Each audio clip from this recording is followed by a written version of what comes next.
சப்பா, என்ன வெயிலு! இந்த வெயிலுக்குள்ள மனுஷன் வெளியே போயிட்டு வர்றதுக்குள்ள ஒரு வழி ஆயிருவான் போல. குச்சி ஐஸ் மாதிரி உருகில போக வேண்டியிருக்கு.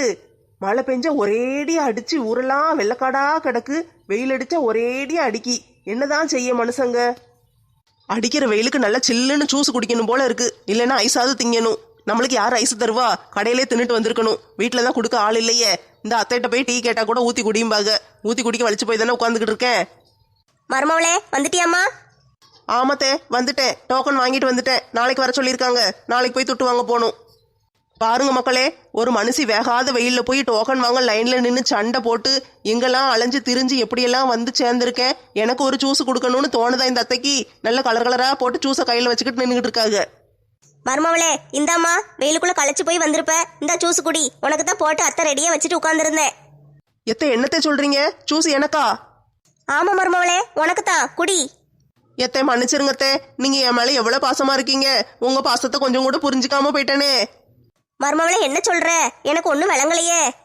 எத்தை நீங்க ஜூஸை கையில் வச்சுக்கிட்டு இருக்கிறத பார்த்து எனக்கு கொடுக்காம நீங்க மட்டும் குடிக்க போறீங்கன்னு நினைச்சு உங்களை மனசுக்குள்ளேயே திட்டிக்கிட்டே இருந்தேன். அது பரவாயில்ல மருமவளே, ஒன்றும் பிரச்சனை இல்லை. இந்த குடி. எத்தே இருந்தாலும் நான் உங்களை திட்டி இருக்க கூடாதுல்ல. அட பரவாயில்ல மருமவளே, குடி. எத்தே எனக்காக கலர் கலரா ஜூஸ் எல்லாம் போட்டு ஒரு ஸ்ட்ரா வச்சு அதுல ஒரு எலுமிச்சம்பழத்தை வேற வெட்டி உள்ள சொருகி வச்சு நல்லா அழகா கொண்டு வந்து கொடுத்துருக்கீங்களே. உங்களை போய் நான் திட்டிருக்கலாமாத்தே? என்னைய மன்னிச்சிருங்கத்தே. என்ன மருமவளே, திட்டினேன்னு சொல்லிக்கிட்டே இருக்க? அப்படி என்னத்தை தான் திட்டின? எத்தே ஆள் வளர்ந்த அளவுக்கு அறிவு வளரல. குதிரைவால்காரி, கோணவாய்க்காரி, ஒரு வேலைக்கு லாய்க்கு கிடையாது. ஒரு காப்பி கூட ஒழுங்கா போட்டு தர தெரியாது.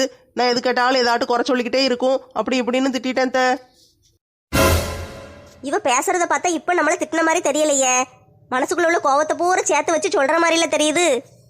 பரவாயில்ல மருமவளே, உடு, நீ தானே பேசுன. எத்தை என் மேல உங்களுக்கு கோவமே வரலையா?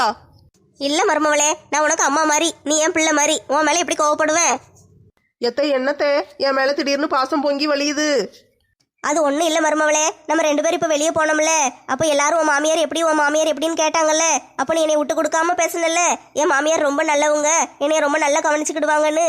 அதனால தான் உன் மேலே கொஞ்சம் பாசம் அதிகமாயிட்டு. சே, இந்த விஷயம் முதலே தெரிஞ்சிருந்தா ஊரெல்லாம் போய் என் மாமியார் அப்படி இப்படின்னு நல்ல பெருமையா பேசிட்டு வந்திருப்பேனே. நல்ல வீட்டில் உட்காந்து சொகுசா ராணி மாதிரி இருந்திருக்கலாமே. மிஸ் பண்ணிட்டேனே. எத்தை நீங்க எனக்கு அம்மா மாதிரித்தே. அப்படியா மருமவளே, ரொம்ப சந்தோஷமா. சரிம்மா, நேரம் ஆயிட்டு, நான் போய் சோறு பொங்குறேன். எத்தை நீங்க ஒண்ணுமே செய்ய வேண்டாம் தே. இன்னைக்கு பூரா நீங்க ரெஸ்ட் எடுங்க. உங்களுக்கு என்ன குழம்பு வேணும்னு மட்டும் சொல்லுங்க, நானே சமைச்சு தரேன். மருமவளே, இன்னைக்கு சாம்பார் தாம்மா வைக்கணும். காய்கறி எல்லாம் வெட்டி வச்சுட்டேன். சாம்பார் மட்டும் வைக்கணுமா? நான் வைக்கேன் தே. சாம்பார் எனக்கு நல்லா வைக்க தெரியும். நான் வைக்கேன். உங்களுக்கு கூட்டு, பொரியல், ரசம், அது இதுன்னு எல்லாம் செஞ்சு கொண்டு வந்து அசத்துறேன் தே. ஒரு அரை மணி நேரம் மட்டும் வெயிட் பண்ணுங்க. அப்படியா மருமவளே, நீ செய்யறியா? சரிம்மா, ரொம்ப சந்தோஷம். நான் கொஞ்ச நேரம் உட்காந்து டிவி பார்க்கட்டா? சரித்த, நீங்க உட்காந்து டிவி பார்த்துட்டு இருங்க. ஒரு அரை மணி நேரம் தான். நான் போய் அழகா சாப்பாடு செஞ்சு உங்களுக்கு சூப்பரா கொண்டு வரேன் தே. எப்படியோம்மா, வீட்டுக்கு ஏற்ற மருமவளா ஆயிட்டா சரிதான். எப்படி சுத்திக்கிட்டு தெரிஞ்சா ஒரு நேரம் வீட்டில் இருக்க மாட்டாளே. பிரியாணின்னு எங்கனாலும் அலைவா. சோறு கண்ட இடமே சோர்க்கோன்னு திரிஞ்சா. இன்னைக்காவது புத்தியோட பேசுறாளே. இனிமே எப்படியாவது கொஞ்சம் கொஞ்சமா திருத்திடணும். எல்லாம் நம்ம ட்ரைனிங் தான். எத்தை போய் சமைச்சிட்டு வரேன் தே. சரி மருமவளே, காய்கறியெல்லாம் வெட்டி வச்சிருக்கேன். என்ன எது வேணுமோ பார்த்து எடுத்துக்கோ. சரிங்க தே, நான் போறேன். நீங்க வந்து இந்த சோஃபால உட்காந்துக்கோங்க. இங்க தான் நல்லா காலை நீட்டி உட்கார வசதியா இருக்கும். அந்த சோஃபா சரிப்பட்டு வராது. இங்கிட்டு வந்துருங்க, நான் போறேன். எங்க அத்தைய போல் ஒரு தெய்வம் உண்டோ முருகா, எங்க அத்தை இல்லாம நானும் உண்டோ. சமைக்க போறேன், நான் சமைக்க போறேன். எங்க அத்தைக்காக சமைக்க போறேன். ரொம்ப நெஞ்ச நக்குறாளே. சரி, சமைச்சிட்டு வரட்டும், எப்படி செய்யறான்னு பாப்போம். சாம்பாருக்கு உளுந்த பருப்பு போடணுமா கடலை பருப்பு போடணுமான்னு தெரியலையே. எதை போட்டா நல்லா இருக்கும்? அடியே கிறுக்கச்சி, 2 பருப்பும் போடக்கூடாது, துவரம் பருப்பு போடணும். அடியே கிறுக்கச்சி, 2 பருப்பும் போடக்கூடாது, துவரம் பருப்பு போடணும். இதே தெரியல, இவ என்னத்த சாம்பார் வச்சு நான் என்னத்த திங்க? ஆஹா, சாம்பார் மனம் ஊரை கூட்டுதே. மருமோளே, சாம்பார் ரெடி ஆயிட்டாமா? எத்தை நீங்க சாப்பிட்டு பார்த்து எப்படி இருக்குன்னு சொல்லுங்கத்தே. கொஞ்சோண்டு கையில ஊத்தி செக் பண்ணி பாப்போம். எம் எம் எம் எம் எம் எம் எம் எம். எத்தை சாம்பார் நல்லா இல்லையா? என்ன மூஞ்சி ஒரு மாதிரி போகுது? அடியே, சாம்பார்ல எதுக்கிட்டி உப்பு அள்ளி கொட்டி இருக்க? எத்தை நான் ஒரு கரண்டி உப்பு தான் போட்டேன். ஆனா அந்த உப்பு காணாம போயிட்டுத்தே. தேடி தேடி பார்த்தேன், கிடைக்கவே இல்லை. அதனாலதான் மறுபடியும் போட்டேன். என்னது, உப்பு காணாம போயிட்டா?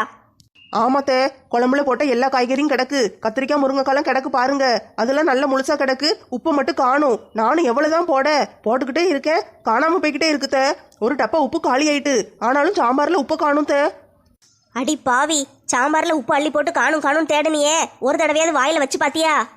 என்னத்தே சொல்றீங்க? நீங்க எனக்கு தெய்வம் மாதிரி. தெய்வத்துக்கு கொடுக்க வேண்டிய சாப்பாடை நம்ம வாயில வச்சு பார்க்க கூடாதுல்ல, அதனாலதான் தே பார்க்கல.